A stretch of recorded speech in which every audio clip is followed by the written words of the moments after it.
we shall reflect on the life of Saint Leo IX.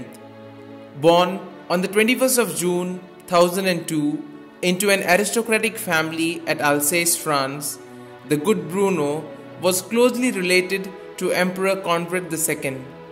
He became Canon of Toul at the age of 15, Bishop of the See at the age of 25, and governed it for over 20 troubled years.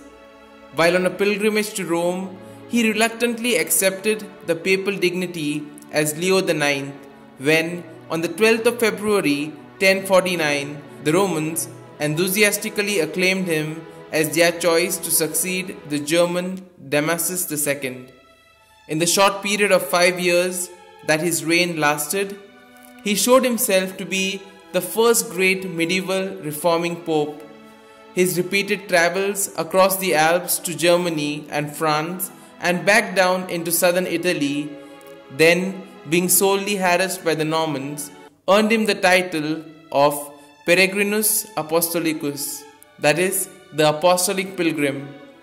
He called councils and inveighed against the widespread evils of simony, lay investiture, and clerical concubinage, examining and deposing unworthy clerics in person.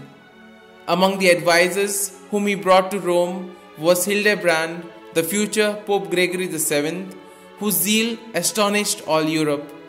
Saint Peter Damian, his contemporary, writes that at one of the French synods there were also English bishops and abbots present, and that Spaniards, Britons, Franks, and Scots came to see and hear this itinerant pope.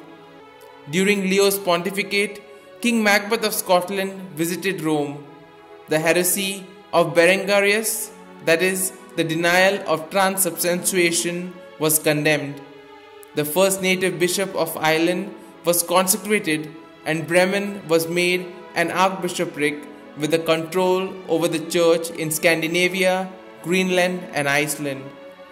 In the east, meanwhile, Leo had to deal with the unscrupulous patriarch of Constantinople, Michael Caelarius, who violently attacked certain Roman usages and had all Latin Rite churches closed, the beginning of the Great Eastern Schism. At the insistent appeals from his harassed flock in South Italy, Leo tried to stem the Norman advance by force of arms, but his troops were defeated and he himself was captured and imprisoned for 9 months. Though released unharmed, he was greatly depressed over the many lives lost in battle, and his health had become undermined by severe penances. He died on the 19th of April 1054, aged only 52, before the high altar in St. Peter's, Rome, and was canonized in 1087.